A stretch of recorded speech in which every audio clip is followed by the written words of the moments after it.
ஆவணி மாதம் வெள்ளிக்கிழமை 1ஆம் தேதி இதனால் நாங்கள் வந்து ஒரு கோயம்புத்தூரில் மாரியம்மன் கோயிலில் யாரும் இந்த அளவுக்கு பண்ணதில்லை. நாங்கள் பண்ணியிருக்கோம் ஒரு ஃபால்ஸ் அலங்காரம். மாரியம்மன் வந்து தண்ணியில் இருக்கிற மாதிரி கங்காதேவிக்கு அப்புறமா இது வந்து ரொம்ப விசேஷமானது.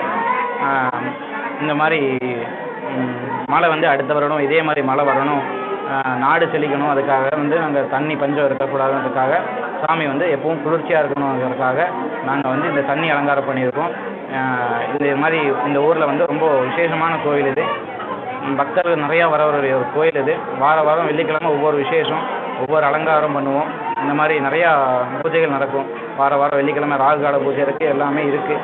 ரொம்ப பிரசித்தி பெற்ற கோவில் வந்து அடுத்த கோணியம் கோயிலுக்கு அடுத்தபடியாக தேர் வடம்புரிய வரைய கோயிலுடைய ஒரு இது. அதனால் ரொம்ப பிரசித்தி பெற்றது. பக்தர்களுக்கு வந்து வேண்டுன வரம் கொடுத்த மாரியம்மன் தாய் இது.